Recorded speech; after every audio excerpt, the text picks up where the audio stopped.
Hello and welcome to the Gooner Talk, back again with you guys for another episode of our Let's Talk Arsenal series, our show in which we talk about the club that we love and laugh at the ones that we don't. And today we are certainly going to be doing plenty of that. Good evening, good morning, good afternoon, wherever you happen to be in the world, listening in, tuning in to today's show. Thank you so much, ever so much, for doing so. I'm going to introduce you now to our couple of guests we've got on today's show. First of all, joining us once again from his very, very nice looking Florida background, it's Mike. How you doing, Mike? You good? Doing lovely. It's a wonderful weekend. It's become a wonderful weekend to be an Arsenal supporter. Yes, it has. Didn't start off that way necessarily, but I mean, maybe people became Arsenal supporters for this weekend alone and have now committed. So you never know. You never know. I know a friend of mine actually who is an Arsenal fan had a child this weekend, so maybe there is indeed a new Arsenal fan in the world, unless the missus gets their way, which is cranking out something fetuses I'm going to right with. Literally an Arsenal fan. Here's a fetus. Yeah, indeed. Also joining us this evening, always good to see this man's face. It's Bailey Kia. How you doing, Bailey? Hi guys, I'm good. Not as beautiful background as Mike's, but I'm delighted to be on the show, and what a time to be on the show as well. What a Sunday it was, outside of Arsenal, of course. Yeah, I'm compensating for my looks by having a nice background. You need no compensation for your looks, so it's fine. It's a reunion of sorts. When was the last time the three of us were all together?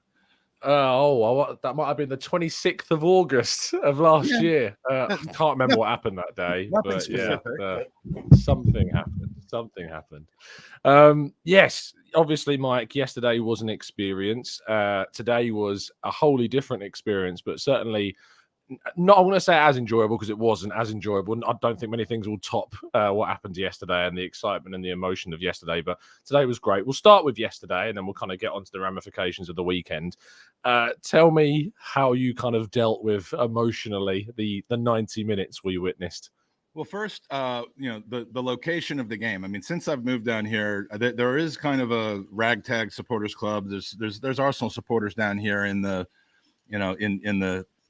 that we know of, in the tens or the dozens, but getting everyone together in one place, especially for what's a morning game here, has not been proven to be that easy. So the one pub, and it's owned by a Newcastle fan, so he gets football, obviously, that is open for early games. We all kind of flocked there yesterday, and gotta say, the place was a little stunned after about 9 seconds or so. But it turned into one of the greatest. When you go to a pub and you watch your team lose and you've gone through the effort of getting there and having to sort out driving and the expense and all that, you just really don't want to end up just getting sucker punched in the face with a unexpected loss. There's always going to be other supporters that are there of other teams, and because we were playing at the same time as that lot up the road, they were giving it to us pretty large after that 9-second goal. After the second goal, and as they always do, they got what's coming to them. But I mean, just one of these things that you see in a season like Arsenal are having. We saw it in 88, 89. We're seeing it again now. Just the things that you don't expect to happen are happening, and it is hard to convince yourself, if one was inclined to try to convince themselves, that something special isn't in the cards right now. Because this is our third straight last gasp 3-2 winner since the United game that at the end of January.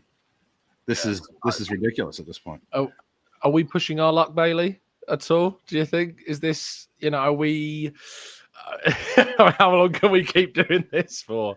I think this is the stuff of champions, TC. I'd look at it that way. I think nice one. I think of Manchester City in 2018-19 when they were pushing Liverpool. I think of the Leicester defensive company goal out of nowhere. I think of games where they were expected to win, but they made a hard job of doing it. I think it shows your mentality rather than your lack of creativity, let's just say. I think we should really revel in it and celebrate it rather than be negative about it. And I know we need to focus on the celebrations and the wins, but again, that game against Bournemouth, we were very unlucky with the decisions that didn't go our way, and that could have changed the complete outlook of the game in the first half, of course. So that is another factor to look at. It's not just the opposition we're playing against at the moment. It seems we're also playing against the officials. So again, they're all against us, but we're overcoming it and we're winning. And I think it does highlight our mentality and the leaders we have in the team. And we do need to celebrate and look at the positives rather than negatives. I don't think it is a negative that we are getting last-minute goals. I don't think you can look at it in that way, to be honest.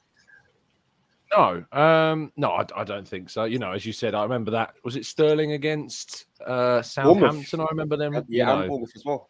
And Bournemouth, yeah. I mean, look, they've scored late goals. It's part of football. It happens, And if we're honest, this morning I did kind of somehow managed to do 50-minute solo talking about yesterday's game, trying to round up everything possible, and I kind of skipped over some things that I want to go into a bit more detail in this evening.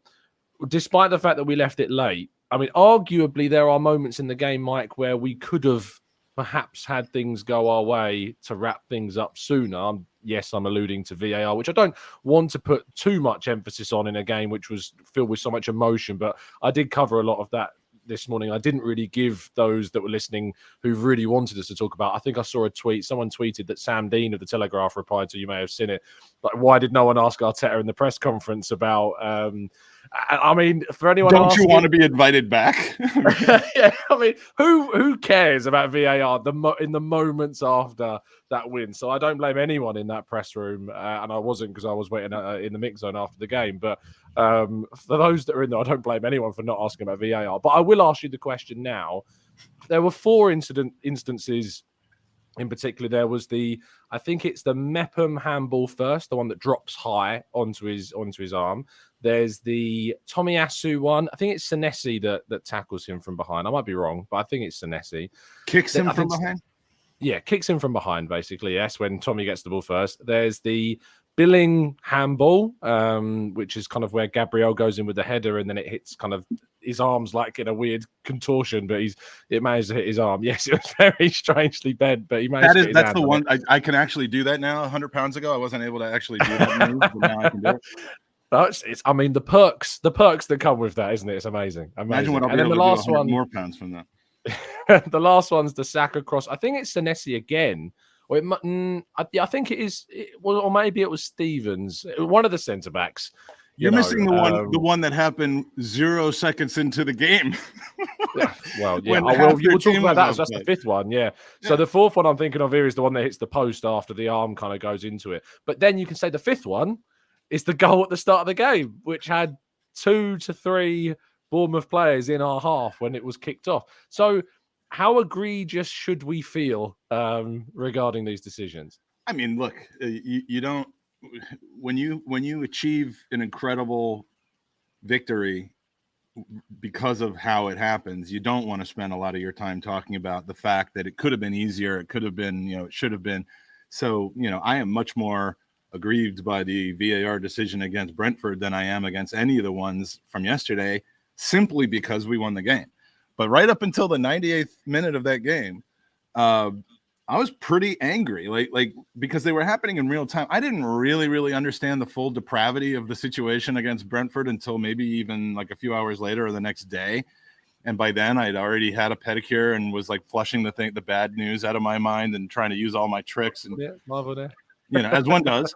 But to get over a hard dropping of points. Yeah. But in real time, I was angry yesterday. I was angry that we didn't put them away earlier. I was angry that that VAR took the time to look at these things and determine, maybe with the exception of the offside kickoff, and determine that they just weren't of any value.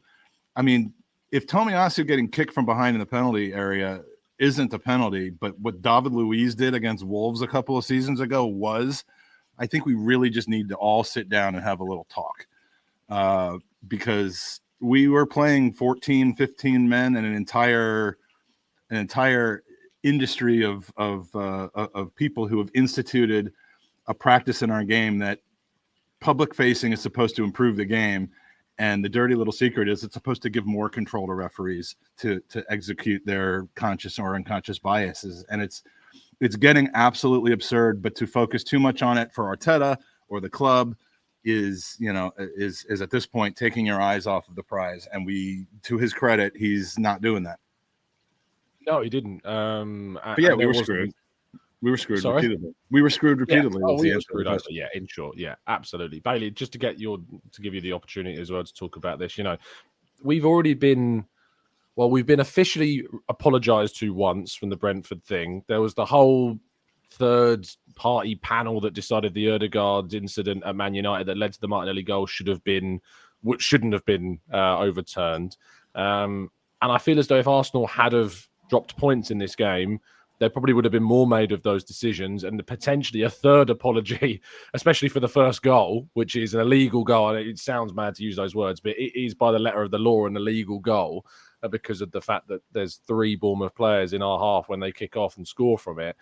How it is ridiculous, isn't it, that we're not even 3/4 of the way through the season, and we could be looking at 3 games, probably more if we went into more detail, where arguably we deserve apologies off the powers that be that make these calls. Yeah, by the way things are going, I think we should introduce a point system. Strike 1 is an apology. Strike 2 is another apology. Strike 3 is we get points, or there's a rescheduling of the game because get points, not a points deduction, but they just generate them. Just like you can have a point. You can have a Give us the points. You've got points. It's like the AOL. You got mail. Literally, it's a joke because I don't know what apologies can do. Then just wow you up even more after the result. They give you a really warm, fuzzy feeling inside. Do you not? Like, you get that? That's okay. The league title's gone, but you said sorry, so it's fine. It just annoys me even more. And the next week, I don't understand the apologies. I would rather them stay quiet and just act like the decision was made by themselves and they decided that it was right, rather than finding out that it was the wrong decision. It doesn't give me any warmth in my heart. This increases the anger, so it is frustrating, and it does again highlight the poor officiating in the greatest league, the Super League of European world football. So it does need to sort out because this is a very unique situation at Arsenal winning. And at the moment, I think the only thing stopping us is the officials rather than the opposition. They're becoming more of a problem. So hopefully now I think officials are aware that we've been kind of done over wrongly. So I think that from now towards the end of the season, I am kind of hoping that we might even get something in our favor because referees are going to be mindful of what happened in previous games, and of course the scrutiny from previous matches as well. But not to mention, I hope the referees do want Arsenal to win the league after Mark Clattenburg's recent comments, because clearly they have a role to play. If the Danny Simpson said what he said, if it's true, of course, the allegations. Well, we should say, I mean, on that, Mark Clattenburg, I believe, has come out and said that it's preposterous was his word that he used. In that, so we'll see if there's any legal proceedings that indeed do follow that. But I was stunned when I heard what was being said, which I'm not therefore then surprised to see the response from Mark Clattenburg in that instance. But in regards to the current officiating, I like to think that if you're good enough, you take the game away from the officials. Unfortunately, in a season where, fine margins define games, no matter how good you are, and there are games, part of a season and part of a title winning season in particular is playing badly and still winning. And Tom, if this was like a lesser league, like I don't know, La Liga or some other league, like if everyone was against Barcelona, they should still have enough in the tank to beat Getafe and Osasuna without being stacked up against the referees and VAR. But the Premier League is a league with more parity than any top league in the world. And so as we've seen, 1 versus 20, 2 versus 17, there's never an assumption, even if you're playing at home, that you should put them away regardless of 4 VAR decisions going against you that could have led to goals. So it's the competition in the league where even under a perfect situation of complete automated or completely unbiased refereeing and 50-50s going 50-50, you're not going to be in a position where you're just going to dominate teams all the time. So I agree with the whole rationale of, we should have never put that Brentford game in the hands of VAR. But in reality, that doesn't hold up because Brentford's a good team. And you're going to draw teams like Brentford, or you're just going to beat them 1-0 without necessarily deserving to win. And that's what should have happened in that game, if not for VAR.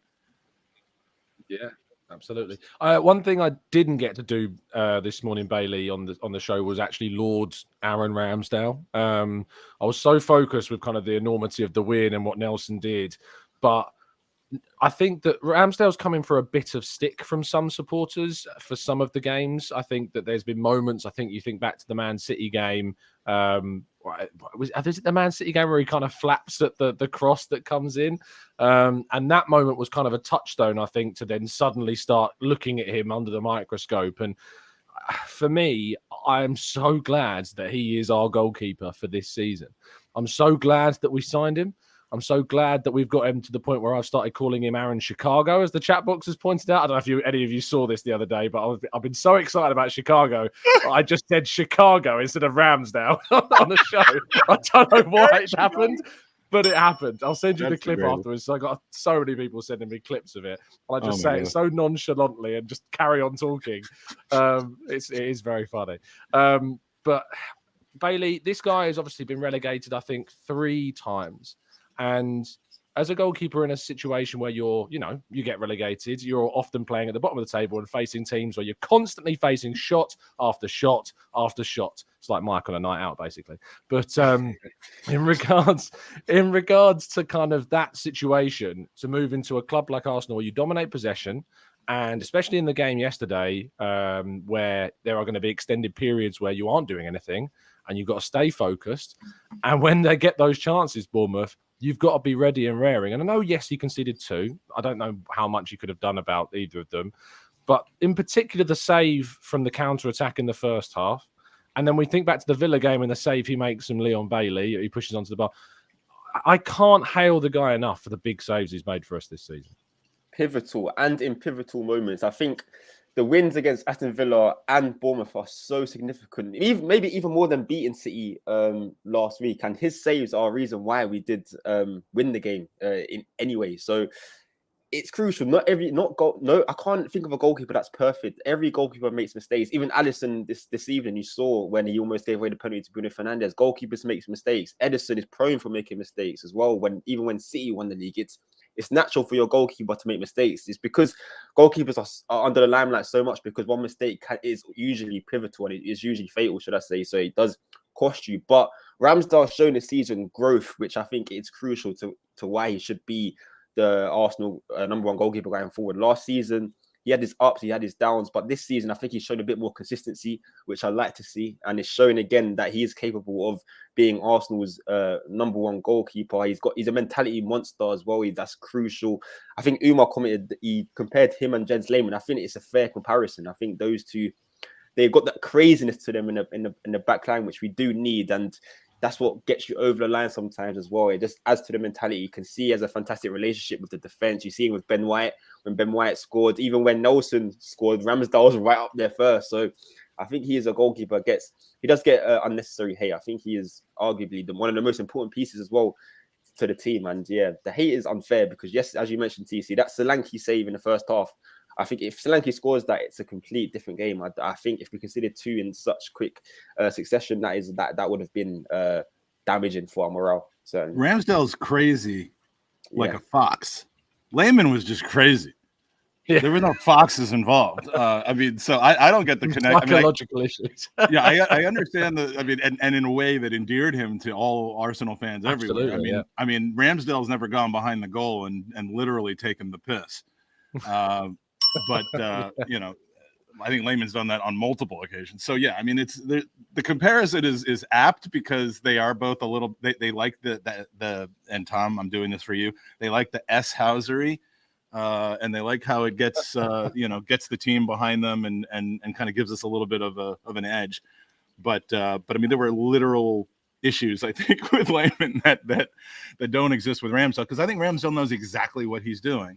And he's titrated it to the point where it's not inappropriate. It's not Emmy Martinez-esque. And he's backing it up. He's not the perfect goalkeeper. I'm not sure who in the world is the perfect goalkeeper at this moment. De Gea is playing well again, but we've seen bad play from him. Don't talk to me about any Chelsea goalkeepers. Who? How many goals did he let in today? I guess we'll go into that. But there is no perfect goalkeeper, but he's the perfect goalkeeper for us, and especially given the way we like to play. So maybe he's rolling the ball out 8 feet in front of one of his defenders, and you can't really say, oh, his distribution is amazing. But that's what we needed at that moment in time. And that's what builds up the attacks that we're having. So, if he's got a couple where he alligator arms it, where you think he might have been able to do better. One of the goals, I think the goal yesterday kind of went through him, the first one, but he was also facing a point blank shot off of a deflected ball from, off a defender. So I don't know what people want. And anyone who's going after Ramsdale right now is a person who needs someone to go after. And I got no time for people like that. That's a good way of putting it. Yeah. There's always a need of a target. That was Gabriel earlier in the season. And you look how he's responded. We're even seeing Martinelli was a target a month ago. What was it Bailey said? He's a liability. I think you labeled Gabriel. I was thinking of me saying that yesterday. I was thinking of you saying it yesterday as well. I was thinking, oh Bailey, you're not one of them, are you? No, I don't believe it. I think he made mistakes at the start of the season that I was a bit worried about. And Saliba's performances were just so elite that Gabriel's mistakes are coming to the floor. So Gabriel suffered in your mind because of how good Saliba was. Yeah, he can't help himself. He can't help himself. Brilliant. Love that. Absolutely love it. It wasn't all sunshine and roses yesterday because Leandro Trossard really frustratingly got injured. We aren't 100% sure on the situation. I've been told that it's a groin issue that they're assessing today. It looked muscular, and Arteta faces the press on Wednesday in Portugal. So I'm assuming we'll find out a bit more come that day, and we hope for good news. But that's such a blow, isn't it? After how good he's been. Yeah, I mean, he's been a revelation. I mean, we knew he was good at Brighton, but I mean, as to how quickly and well he would fit into this club, he's been the exact thing that we needed. And between Nketiah not being 100% fit, Trossard now, I mean, a groin injury. As a man who has a groin, but rarely uses it, I would be all right with a slight groin injury. But Trossard, footballers tend to miss weeks, if not months, for that. So I'm really, really hoping it was super precautionary. But if it's a strain, not even a tear, Dr. Feinberg's here to tell you we might have to face a while with him on the bench, and it sucks. It opens up a door, interestingly enough, for somebody who I'm sure we'll talk about in great detail because of what he accomplished yesterday. But you hate to see it. Gabi Jesus is coming back. You're excited to see how everyone's going to play together. And now we might not see that for a little while, but I'm keeping my fingers crossed for that one because that would be the bad news and the good news, bad news situation for yesterday's game for sure. And Bailey, he's obviously kind of slotted into that centre forward position after we lost Nketiah, really because of an issue, and I think Arteta did want to do some rotation as well, to be fair, but it fit a lot closer to what we come to expect from Jesus and what he kind of fulfilled in that role, the way he kind of, the close control, the dropping into certain half spaces, the interchanging with Martinelli. Now Martinelli looks until Jesus is back. And, it was great to see Jesus warming down with the players after the game yesterday, which is a big indication of how close he might be. I've kind of set the Europa League second leg as kind of what I'm looking at as maybe when we might see him. I don't know that for sure. It's just a theory, so don't quote me on that. But that's kind of what I'm targeting personally to hopefully see him back for. But what do you make of now potentially with Fulham at the weekend? And now we've got Sporting as well, seeing Martinelli as our starting centre forward? I think Martinelli does well there, but it's a shame because Martinelli was again finding his best form on the left-hand side, and I'd have liked him to stay there just for a few more games. Now he's going to have to reacclimatise himself to go back to left wing once Jesus does come back. But I'm happy he is an option there, and I'm going to refer it back to 2019 when, quoting Jurgen Klopp after Arsenal versus Liverpool in the Carabao Cup, Klopp called Martinelli a great striker. So let's hope that Martinelli can live up to those expectations in the game against Fulham, because that is going to be a tough match. And of course, against Sporting Lisbon as well. Yeah, it's... Did Klopp call him Gabriel Chicago, though? He didn't call him Gabriel Chicago, unfortunately. Not that label. If he did receive that label, then I'm more than happy for him to be a striker for a long time. He didn't get it, unfortunately. But yeah, it is a worry playing Martinelli Thursday and again on Saturday or Sunday as a striker, because he's not used to the position. But hopefully you're right, TC, and Jesus does come back as soon as possible, because having all three of our striking options is just not convenient whatsoever. Does it make either of you think that next season having 3 natural strikers is what we need? Why not, Bailey? No, I don't think it's ideal, because having a third striker, that player won't be happy. That player will not be ready. That player will not be fresh. I think it's good to have 2 strikers and a player who can operate in the forward position. I don't think it's healthy having a first striker. I'm guessing that first striker would be for Lauren Balogun as well, where we need him to develop. So I would say absolutely not to that. Sell him. I'm assuming sell Balogun. Is that what you're saying? 100%. 100%. Over Nketiah. Wow. It's predicated on what I expect the market value for those 2 players to be. Let me throw you a hypothetical. We get a let's say £30 million bid for Nketiah from Brighton, which you could see happening. You know, they got money, they need a striker, and they've been linked with him before. And then we get a, let's say, £35 million bid from AC Milan for Balogun. What would you do? You haven't triggered my number for Balogun yet, so that's a different story. My assumption for Balogun is that if he continues and finishes off his season like he is now in France, that there may be a team that's ready to spend 40-45 million on him. And if that's the case, I don't know that there are a lot of outcomes over the next 1 to 2 seasons of him reassimilating in Arsenal where we look at him at the end of that and say he is now a 60, 70, 80 million pound player, not a 40 or 45 million pound player.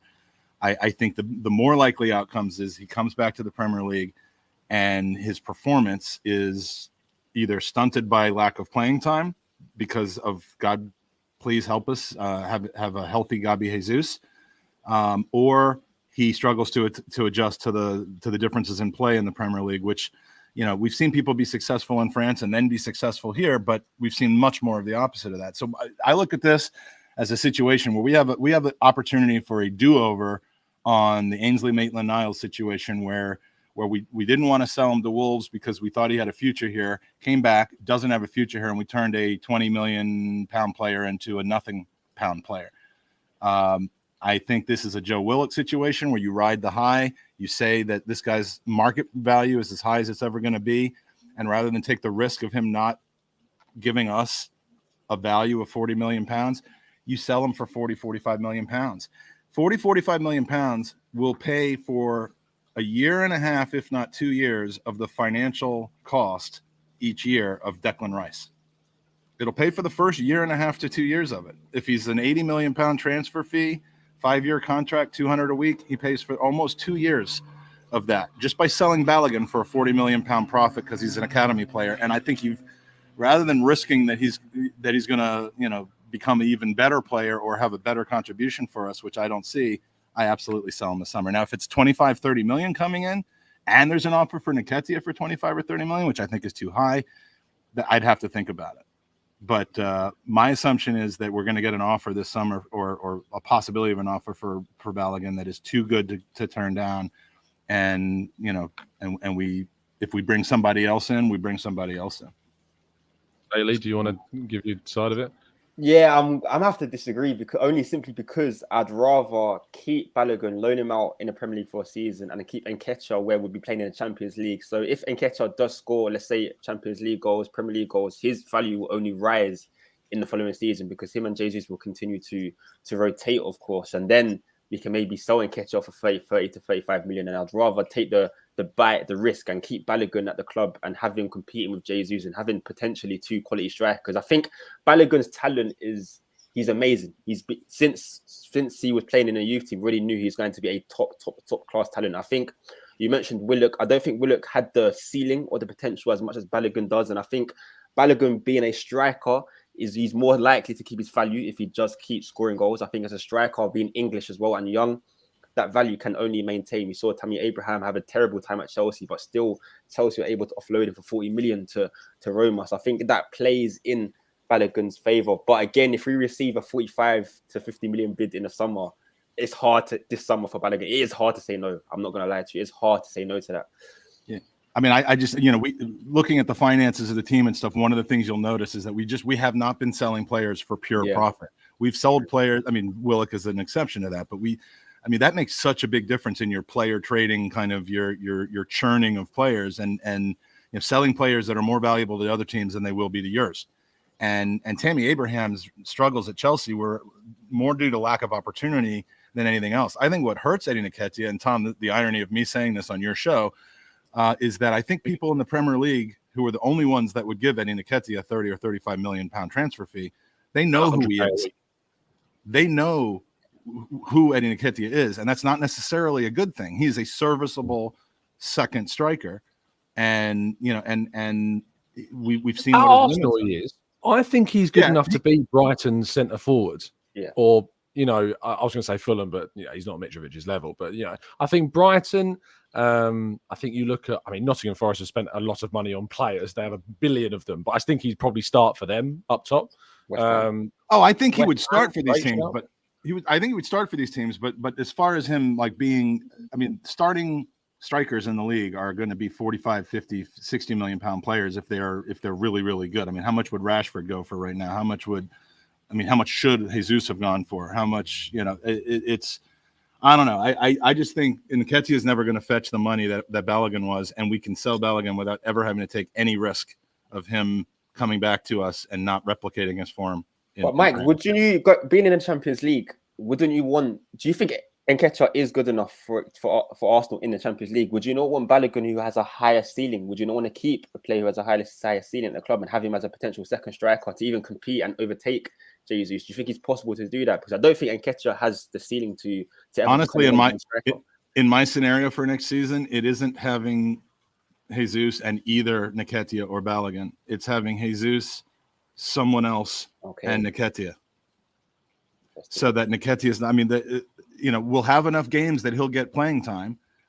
We've certainly seen that he can play well. I'm not coming down on him as a player. He's been, a little jaded lately, but he's been fantastic, much better than we thought he would be coming in for Gabriel Jesus. But being a guy who's essentially our cup starter all the time, I'd be more comfortable with him in a third slot. And his contract is not absurd for a guy being kind of a 2A to whoever our number 2 striker is.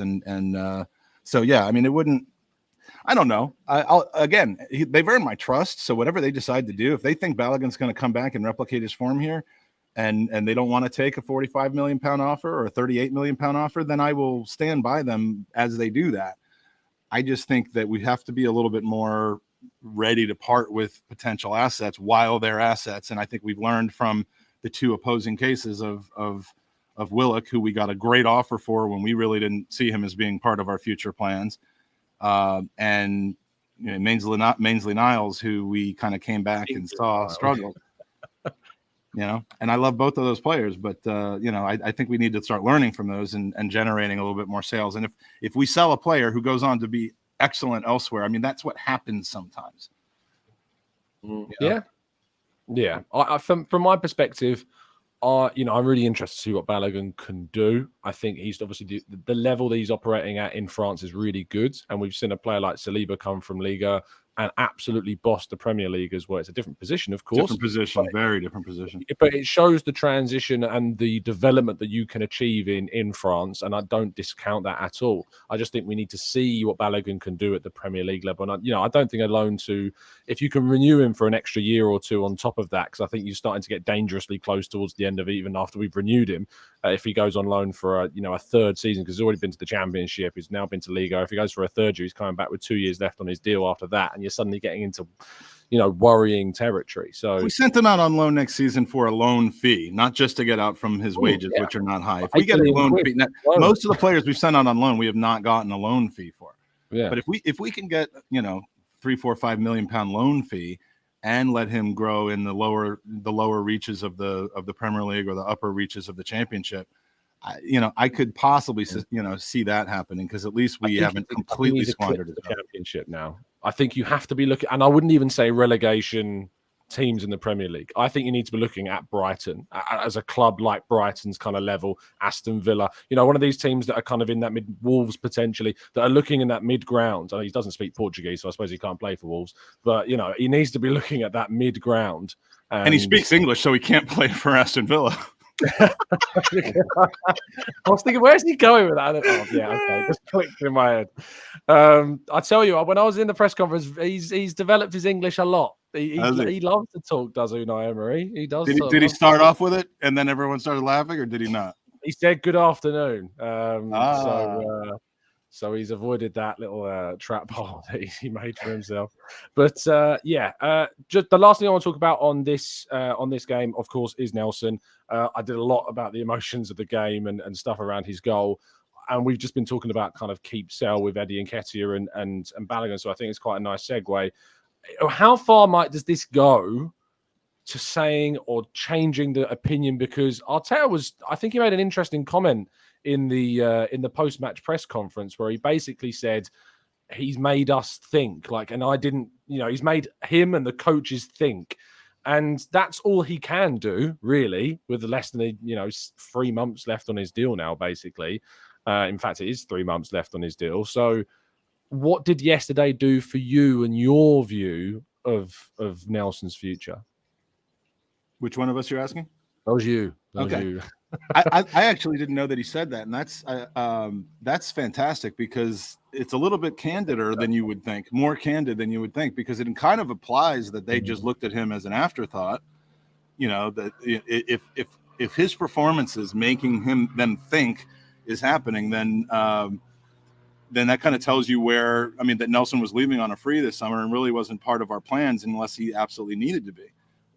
Which is something you wouldn't have expected them to kind of admit either directly or indirectly. So, but he should be making them think, because he's done nothing but take the opportunities he's had. Even before he got hurt, during the World Cup, he was showing some signs.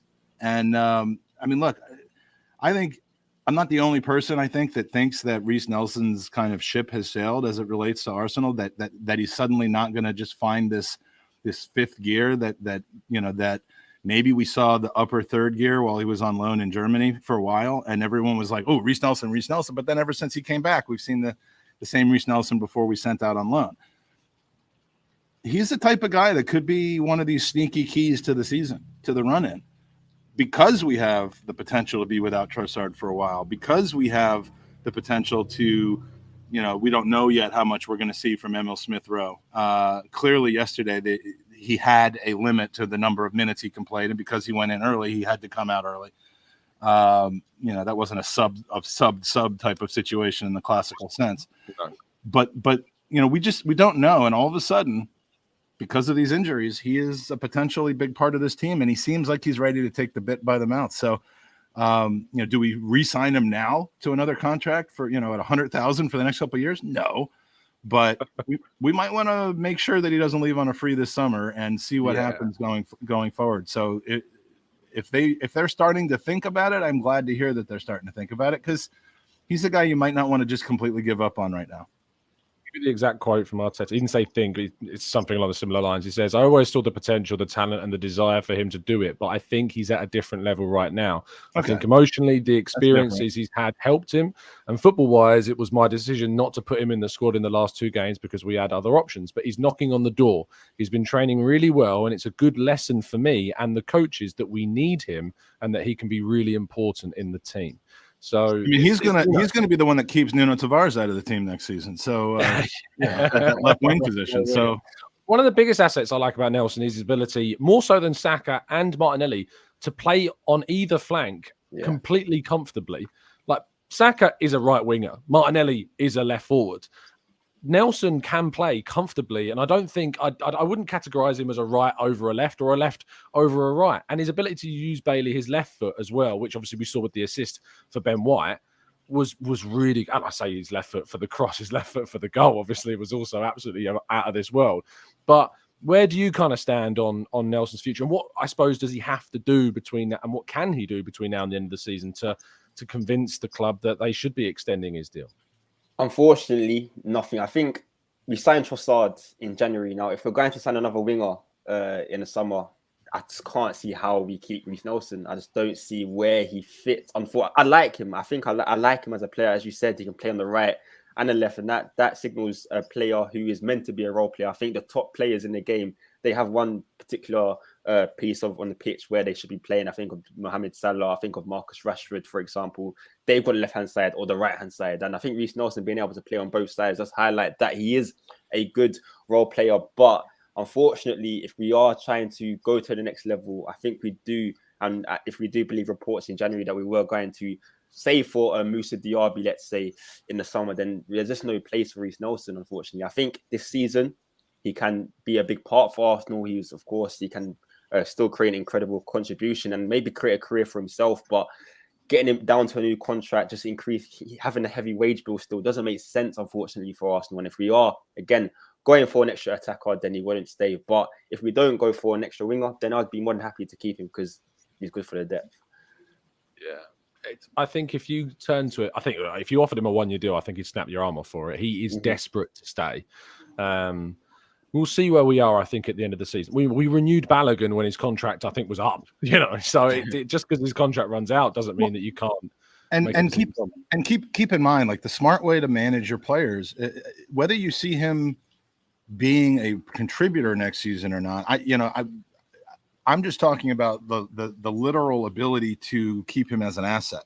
He could be an asset on the pitch, or he can be an asset off the pitch, because we are entering a phase now, Arsenal. We are entering a phase now where we've seen other clubs be and been angry that we're not, which is the ability to sell a player who isn't bad.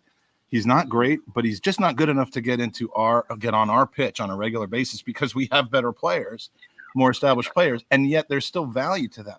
So sign Reiss Nelson to another year at 50 or 60,000 a week or whatever. Keep him around, and if in fact he becomes surplus to requirements next season, as we hope, by literally just buying better players, like you've talked about, Bailey, then his market value isn't 0. It's 10, 15. It's Dominic Solanke type of stuff. It's Jordan Ives type of stuff that I'm talking about, and that's how you continue to get back to where you can really, really buy players and pay for top talent is by making those little moves that we too often don't make. I mean, and let's be clear, the reason why he's not extended his deal is nothing to do with Nelson. It is all Arsenal. They've just not offered him one. They have just not offered him a contract yet, because he's such an enigmatic member of the group. You don't know where he fits, and I think that's the big thing, is that we have to find out where he fits, because the club are going to want to continue to strengthen in the summer. We know that a forward is probably going to be on the cards again still, because we're in a situation, we're going into the Champions League, and you want to add versatility to your forward line. And I think obviously with the issues that we've had up top with Jesus and now Trossard and now Nketiah this season, and obviously we've had knee issues with Martinelli in the past, and Saka runs himself into the ground, Arteta's going to want to cover that off with another competitive option. You think about the fact that Liverpool have got Luis Diaz out at the moment, and they went and bought Cody Gakpo. So it's that kind of level of thinking that you need to look to in the market. And I think Arsenal will probably look to do that. I don't think it'll be a centre forward. I think it'll be a versatile forward again that they look to try and sign.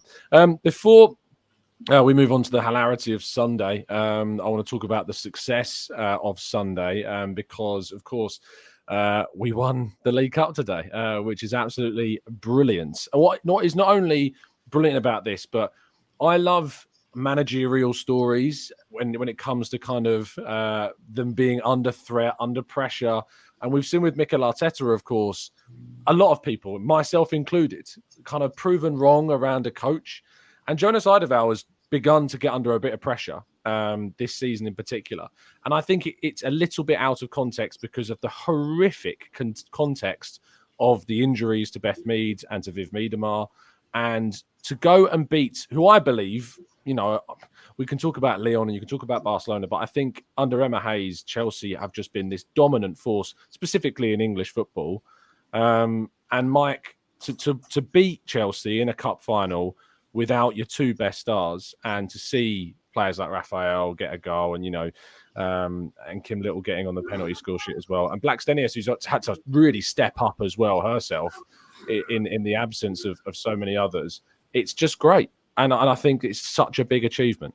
It's fantastic. I mean, I am not going to be a poser here and act as though I watch the women's game every week and that I know every single thing about it, but I am obviously aware and I do keep up with it, and I have seen a lot of cup finals against Chelsea in the last couple of seasons go wrong. I mean, that's Sam Kerr, some player, but like, it's not just her. They're a super team as far as I can tell from my very, very limited exposure. And so to beat them in a cup final is obviously double the pleasure of just winning a cup final alone. And I mean, this team, Arsenal is one of the world's best women's teams. They're becoming one of the world's best men's teams, and it's nice to see. It's nice to see the success. I mean, it resonates around the club in a different way, and its fan base in a different way than it did just a few seasons ago. And I think there's nothing, that you could look at about that and have anything negative to say. So, good on them. Congratulations to Jonas. For taking a job that I guess he was kind of almost like the Unai Emery coming in after a legend, in a sense. If I'm stating that correctly, and having a tough job to do, but makes the team proud and makes the entire fan base proud. So congrats. Absolutely. Yeah, Bailey, obviously we've our focus is talking about the men's game, and obviously my channel and your channel that you do and Mike's channel, we all focus on the men's game. And I always remember the advert that Ian Wright did, talking about kind of if you support a team, you support the whole team. How it's obviously difficult because there's a game between Manchester United and Liverpool, which we're going to talk about shortly, that's on, and the F1 started this today as well. The new season was on, and as a lot of Arsenal fans will be out there watching that instead of watching us in a cup final. I'm going to ask you the obvious question that I always ask, and until I stop asking this question, you'll know when it's kind of finally got to a level where I don't need to ask the question. But what more can we do to start kind of leveling up the exposure, do you think, to the women's game? Look, it's improving. I think it is improving. England winning the Euros was a major hit for women's football. It got the most views on BBC, the most watched women's game. It got around 58 million views, which was absolutely phenomenal. And in the summer, again, there's a Women's World Cup, which I think England has a big chance. Now, if England does go on to win the World Cup, that can only benefit teams like Arsenal, for example. Back for that. Now, hey. I think you have an obstacle before that's going to happen. Maybe the US. Yeah, you're absolutely spot on. But I would never say that in the Men's World Cup. I root for both teams, knowing which one's going to get further. But not in the Women's World Cup. Don't come at me with that. It's not coming home. You can't. It's hard to argue. We're like the men's US for the women's, for the women. Oh, would I love a US? That's very hard. Final, that's very harsh. No, you can't say so. That's the US men's team compared to the England men's team. Like, the difference is so significant. The England women's team now, at the level, obviously after winning the Euros. Yeah. And Beth Mead, I think, won player of the tournament, didn't she? And if we are without her for the World Cup, that is, you're talking about I'm tempted to say the biggest blow, to the England team, because she's so important to what we do. But yeah, if we have to come up against the US, and I was trying, do you know the groups for the World Cup? Do you know who we've got?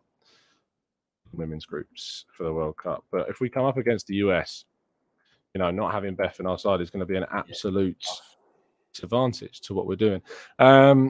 Let's, as I say, it's a brilliant achievement, and if you haven't seen the highlights, go and watch the highlights. And if you're not yet kind of making yourself more aware, I'm not saying that you have to go and watch every game every week, because obviously sometimes they clash, with the men's team, and there's the expectation. I think sometimes some people might feel like there's all the pressure in the world to say. I'm just saying, just watch games when you can, get involved with it, keep following it, and educate yourselves. It's great stuff. I would, every time I'm over in England, I look to see when other Premier League games are around, when other lower league games are around, when our youth team is playing, and when our women's team is playing. And I got out to Meadow Park to see them play in the FA Cup semifinal last year.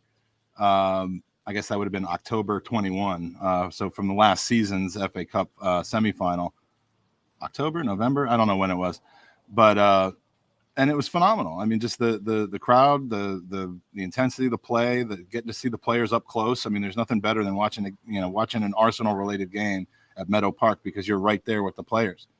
So yeah, I mean, it's definitely get behind it, because it's only getting bigger. I mean, I can tell you for a fact that the women's team and performances in games are covered to the same degree by Arsenal America's social media than the men's are.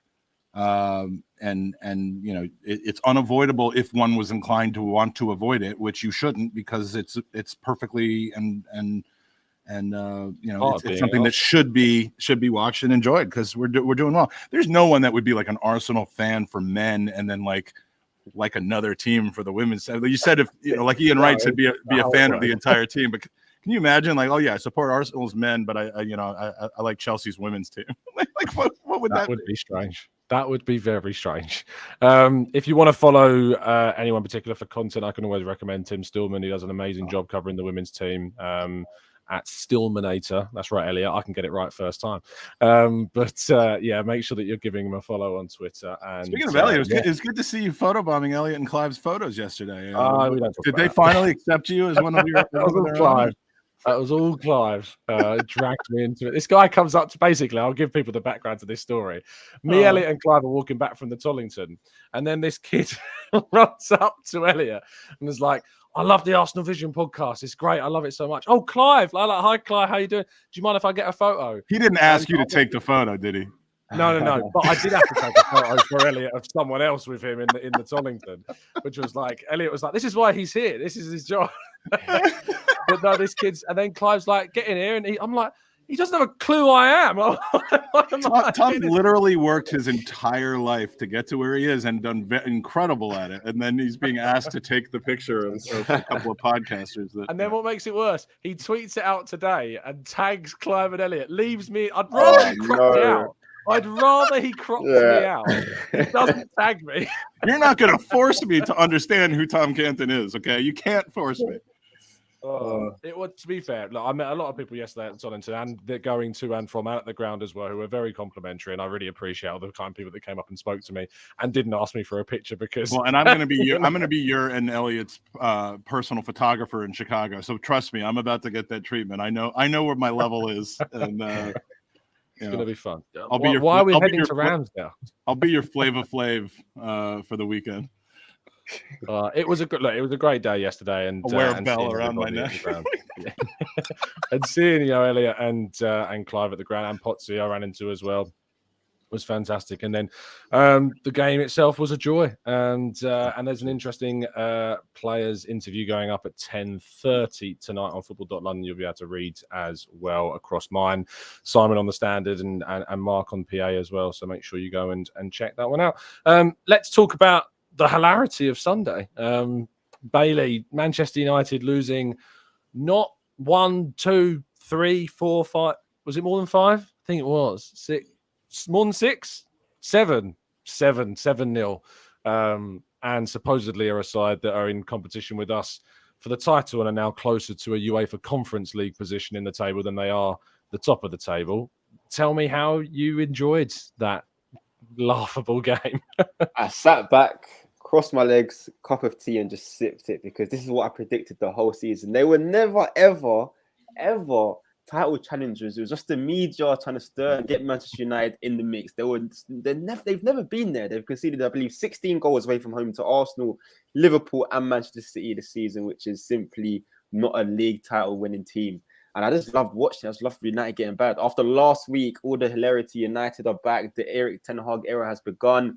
Casemiro is the best signing of the season. It's beautiful to see them, the mini empire crumble after a week. I think it was needed. The humbling was absolutely needed, and it just shows that they are not at the levels what people think they are. You cannot lose 7-0 and be a league-winning team. It does not make any sense. And it was a hammering. It was an absolute hammering. But on the other side of things, I am a bit worried about Liverpool for next season. I think that was the only. I was like, damn. Yeah, that was the other side of the coin that I was trying to ignore throughout the whole game. Trying not to think about that. It's not good. They're still going to sign a midfielder. They're probably still going to sign Jude Bellingham, and they still have Luis Diaz to come back. That's a bit scary. But again, I was going to laugh at Manchester United for now. You know when Luis Diaz is back? After the international break, I believe. When we play them, then. Yeah. Like the good news of Liverpool's resurgence is that they're more than likely going to pip Spurs for the fourth. And there's nothing to say they can't get third. But they're when you say Spurs somehow are still in fourth place, it's a joke.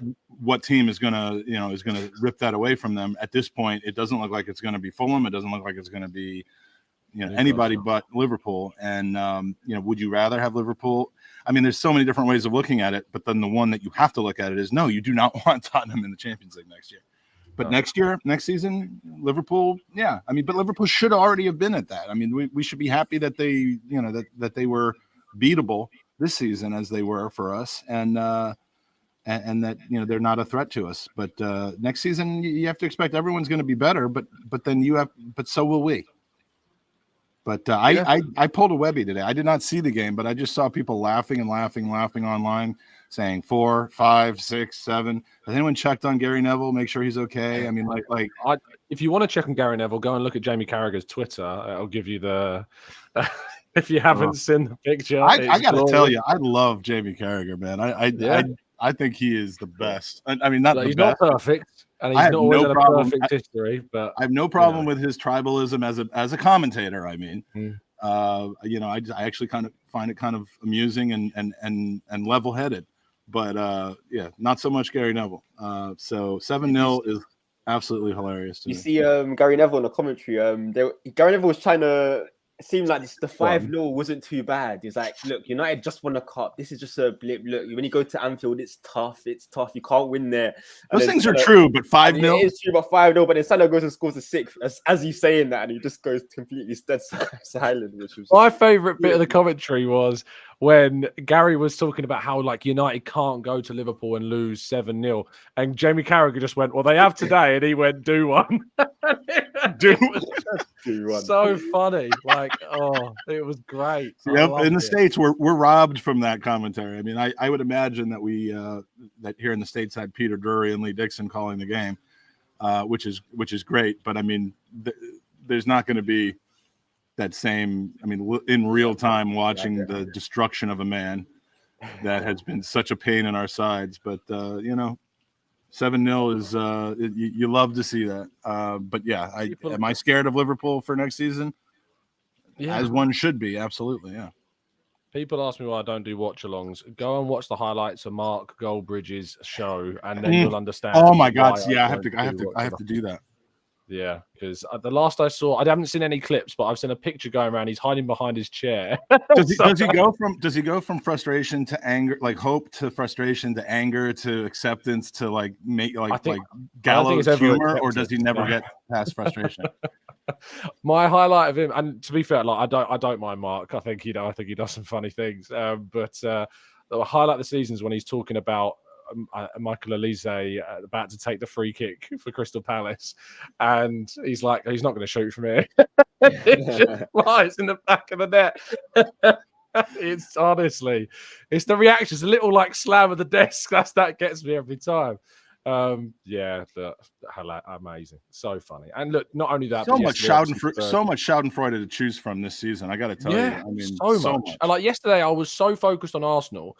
I left the Emirates about it must have been about 5:45. So you didn't know Spurs well after everyone else had left. Walked to the Tollington, and then I heard someone say about Spurs losing. I'd not checked the score. I didn't find out Spurs had lost until 2 hours after. They were watching that game at the pub and giving it to us huge when we were down 2-0, and then one minute apart, I think we scored to make it 2-1. And they conceded to Wolves to go down 1-0. And, you're not singing anymore started all of a sudden at that point. But, it was great because they were really just giving it to us all throughout the game to where we had to go back to our historical chants, to dares to do 13 league titles. You've only won 2. And everyone's looking around because they're American Spurs fans. And I'm like, okay, well, you don't know your history, but you also just lost that game and we won. So. Have you boys got 15 minutes to spare for some questions? Is that good? I do. Yeah, I know. Cool. Right. At the proportional rate I charge per hour, yeah. Well, if I don't reach the full hour, that's free, right? That's how it works. Can I get the Unicorn to come on with me for the last 15 minutes? The Unicorn. You can go grab the Unicorn if you like. All right. I can't believe I even called it as he's calling it that. There it is. Honestly. Any user questions for the Unicorn as well? I call him JC, the Unicorn. So yeah. Lovely stuff. Michael Hickey, thank you so much, first of all, for becoming a member. Really appreciate the support to the channel. And Umar's asking the first question. I saved this from earlier on because I wanted to ask you guys. Arshavin against Barcelona, Welbeck against Leicester, Henry against Leeds, or Nelson yesterday against Bournemouth. What is the best Emirates moment in order? Umar's is Nelson first, but interested to hear all of your thoughts. Whilst you're thinking, I'll give you mine. Thierry Henry against Leeds is my first. Just emotionally, that goal was nothing. There's just nothing like that. You know, it's just what that on its own was to me. That's why I always think the Invincibles is the greatest achievement, and nothing will equal it. Just what that moment meant was huge. Closely followed by, I think, yesterday's, because I was there. I wasn't at any of the other games. So, you know, being there is a big, big thing. Then Arshavin against Barcelona, and then Welbeck against Leicester. That's my 4. Either of you want to go first in this one? I mean, those are 4 amazing experiences, all in completely different ways. And I would have killed to be at any one, much less all 4 of those. I was there for the United game this year. That was pretty incredible, but it was almost a little bit kind of cut short by the fact that everyone thought that the goal was offside and we had to wait for the VAR. But I mean, a goal like that to essentially keep you in the title race. The Welbeck one was to bring us back in, as we thought at the time in February, that into a title race where we pulled within 2 points of Leicester. And, you know, of course they were Leicester, so that meant we were going to win the title. And then from there, absolutely threw it away. So in the moment, I mean, yesterday's got to be maybe that biggest moment so far. And then for kind of long-term moments of value and meaning and just total enjoyment, then I would say Henry Leeds, Welbeck Leicester, and then Arshavin Barcelona. I mean, beating Barcelona at home, that was an incredible game, and Arshavin's celebration will be in the history of all celebrations for Arsenal at the Emirates era. But ultimately it wasn't about the league. We didn't even get through that round in the Champions League. So with the historical additions to it, I go in basically reverse order of how these were listed on the question. Absolutely. Bailey? I'm just thinking in the moment and where I was and how I celebrated. I'm going to go off that order. So for me, it literally might be the opposite. I think for me, Arshavin versus Barcelona, it was just amazing for me, beating Pep Guardiola's Barcelona, winning in the Champions League. For me, I just remember celebrating when I was a young kid. So I'm going to put that strangely first. I was 71 years old when that happened, so it was a little different from you. Yeah, PC as well. The first time in Mike's presence I've ever been called old. Ever. My friend. I'll put Arshavin Leeds, Barcelona first. I'll put Henry Leeds second. The reason I'm putting Nelson and Bournemouth third is because my sister spoiled the surprise for me, because I was watching on a stream, and so was my sister in another room, and she screamed. I was like, "Oh, we scored!" So I kind of lost the oh my god reaction to it. So I couldn't. Of course, I celebrated like a madman, but I couldn't really feel it. And I'm waiting to see if we win the league. Then that will definitely go up. I'm going to put Nelson Bournemouth third and Welbeck Leicester fourth. For now. But yeah, for the records, obviously the fact we didn't win the league that season in 2016, obviously I think is why most people probably put Welbeck Leicester last. But I can't understate the emotions in that moment were unbelievable. Like the header, who it was that did it being Welbeck, like it was an amazing. Hadn't he just come back from injury as well? Yeah, he literally I don't know if it was his first game back, but he just come back. And well, he was a substitute back, so I think it was his first game back. He was a substitute. The way he ran into the crowd in the corner of the North Bank. I mean, and I remember that was a 7 a.m. or 7:30 a.m. kickoff here, and I was in New York, and my wife was sick that morning, so we would have been gone. We would have been at the pub in New York at O'Hanlon's watching it with a bunch of other people, but because she wasn't feeling well, we skipped it. And it is one of my 2 biggest regrets in the modern era of games that I've skipped going to the pub for that I should have. The other was the day that we ended up at the end of that season jumping ahead of Tottenham on the finishing second, or they finished third in a 2-horse race. But 4-1 at Newcastle. Yeah, the 5-1 loss against a 10-man relegated Newcastle. I wish I'd gone to the pub that day because the Spurs fans were there. But yeah, I mean that to me would have been number one until yesterday, just because of what it meant at the time and the way it was celebrated to me. But yesterday's, I mean, you have to put yesterday higher than that because instead of pulling within two points of Leicester, we pulled 5 points ahead of City. Yeah, at the end of the day, it's going to be different things to different people depending on where they are, what they watch. And if the reason why Henry, again, another factor for me why that's first is because that's not spoiled by anything. That in its essence on itself is great. Like the Arshavin one is spoiled because we got knocked out. The Welbeck one is spoiled because we didn't win the league. I'm praying the Nelson one isn't spoiled. And if it isn't, who knows? Maybe I'd change my view on that moment, being potentially higher than Henry, because that Henry moment remains unspoiled. It's for me, that's why it remains top. So yeah, it is. The other three were competitive. And yes, it did win a game and get us through the third round of the FA Cup.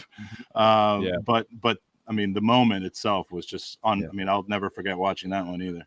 And for the record, people that maybe joined late and why they're saying why we're not talking about 89, this is talking about Emirates Stadium moments. That's why. Yeah, I mean, there's no question with the top goal in the history of Arsenal Football Club. No question.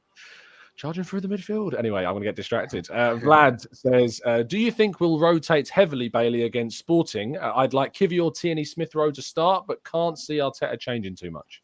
Yeah, I agree. I really can't see Arteta changing too much, even though I think we must. I think we need to. I think we saw with United today how they've been playing every weekday, and today they looked gassed. They looked absolutely gassed. Now the same would happen with us if we were playing the same team. So I hope Arteta does change a lot. I don't think it would change too much, but I think there will be changes here and there. I would like to see Kiwior play as well, but I don't know. Maybe Rob Holding might get a nod, and then we might play either Gabriel or Saliba, which I think will happen. Yeah, I think if you will play in the second game, and I think he's going to go fairly strong because I think he's going to kind of just do this now, get it done out the way, win it in the first game away from home, and then the pressure's off a lot more than it would have been. Kiwior's first appearance for the club is going to be. I'm saying Kiwior's first appearance for the club's got to be coming off the bench in a game, right? Not starting a game. Yeah, we'll see. That's what we were talking about. There was, before the game yesterday, there was rumours that Gabriel was struggling in the warm-up to the game. And I remember we were sitting in the press lounge and we were discussing whether Kiwior would start. And we all kind of agreed, no, we don't. We thought Ben White would move into right back and Saliba would go left centre-back and then Tomiyasu would play right back. So, yeah, that's what we thought would happen. But, yeah, we'll see if that indeed does happen. Dwayne says, Mike, do you think Declan Rice is an actual upgrade on our midfield? Yes, but not on a right now only basis. But I mean, Thomas Partey is not going to be with us for the next 7 years, guys. And I mean, if you have a chance to sign a Declan Rice and lock him down long term, when we have a 31 and a 30-year-old central midfield tandem, something like that, you have to do it. What are we going to wait until those two guys are just on with walkers and wheelchairs and then try to sign somebody at that point? Declan Rice is definitely an upgrade on our midfield. There's a point at which it becomes ridiculous to spend the amount of money on him that has been rumored, but he's seeming more and more realistic of a summer signing for us, especially if we can hold on to this league championship. Why would he not want to come here? So yeah, I do think he's an upgrade. Would you? I mean, would you, if you had an opportunity to have Xhaka and Partey play all 12 games for the rest of the Premier League season, or input Declan Rice as a starter in for one of those two, what would you do for the rest of this season? Oh, Xhaka. Yeah, you're asking me whether I'm putting Rice over Xhaka because Partey's going nowhere. But I mean, potentially you could argue that Rice, I mean, would I rather have Jorginho start or Rice start? I think Rice is a better player than Jorginho. That's a fair comparison. And by the way, that's not me saying, because I like pancakes, I don't like something else. That classic social media thing. I think they're both good players. But Rice is a Premier League level player that I think is being unduly criticised in a really bad West Ham team at the moment. And I think would certainly elevate his game moving to Arsenal. I think, and he locks down that spot whether he's playing every single game there from the very start or not, he locks down that spot for the next 6-7 years. I would hope. Yeah, you'd hope so. Marcus says, Bailey, what's your thoughts on Aouar moving to Frankfurt? Are you in the Aouar business, Bailey? Yeah. I knew he was going to bring this up, TC. But again, he's denied it. And I would like to say that Manchester United also made an offer for him in the summer, which says a lot. Denied it, has he? Yeah, he denied it. He said this. No little I care about Houssem Aouar. I didn't know this. I know you've got pictures of him when you check his Twitter every morning when you wake up, surely. So no, I do. You do, yeah. Oh, yeah. So he says it's not happening. And he's available, free transfer in the summer. So yeah, so another reason why we shouldn't sign him. The ship has sailed is the comment that comes to mind. Such a dodge bullet that was. Amira says, Mike, did Nelson's cameo show exactly why Arteta sends players like him, Smith Rowe, Balogun, out on loan? It's never about talent. Play with so much maturity and scored with composure I don't think he had before. I'd add Saliba into that list, obviously, as well. I mean, these are what loans are supposed to do. Now, I don't credit the loan that Nelson went out on, on any particular thing that happened yesterday, because he's been back from that loan for quite some time. And that loan started out as on fire and then cooled down quite a bit before he ended up returning to us. So, but you want these kinds of loans to give you the ability to say, you know what, the player's either has value to us, or he has value that is now being unlocked by him getting some higher profile, viewing time by other teams. He's in the shop window now, and so you have to send players like that out on loan. I mean, when we sent out Kolasinac on loan and Mustafi on loan and stuff, that was a different type of loan. That was get the hell out of here loan. And somebody pay some of these wages, but the developing players loans, I mean, that's what the loan system is for. And you generate a little bit of money if you can, you improve your books, but what you really want out of that is that 3 out of every 12 players you send on loan come back better players and better suited for the team. Smith Rowe to Huddersfield and to Germany.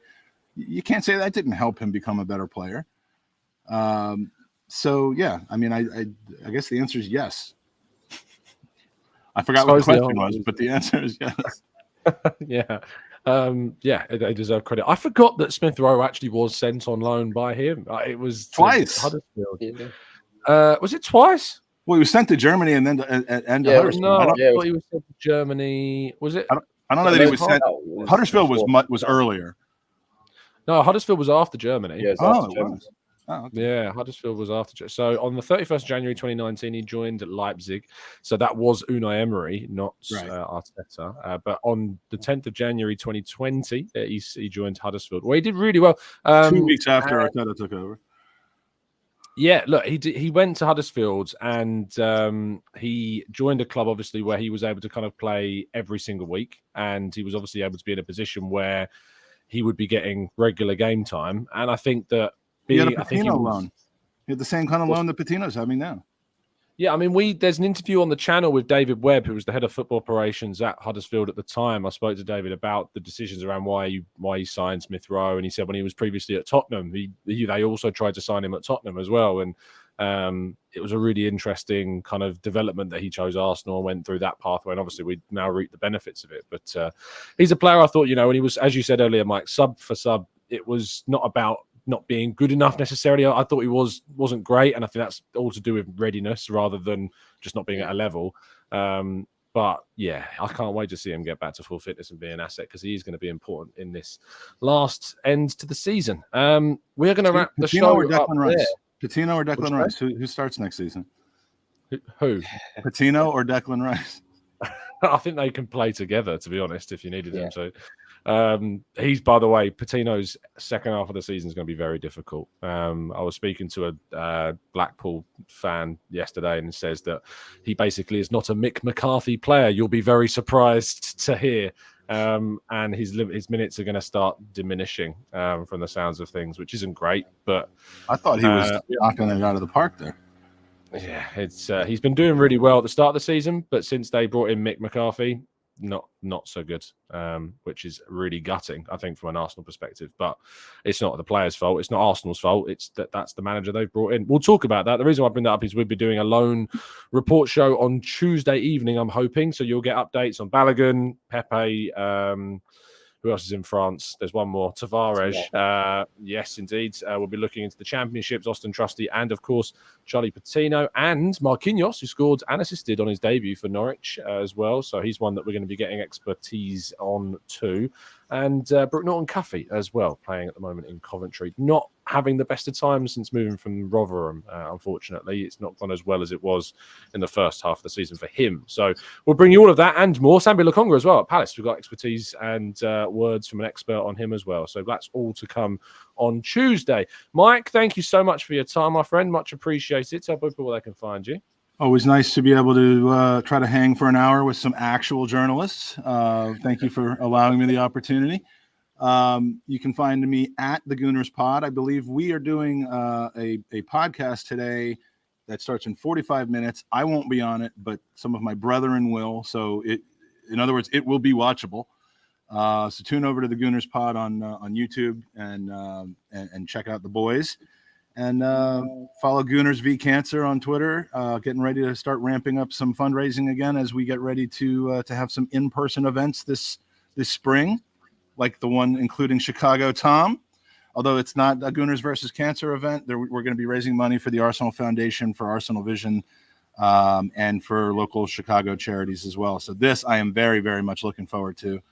And it's a great. Oh, I haven't seen the updated one with the newest panelist, who's the only one who got an exclamation point after her name.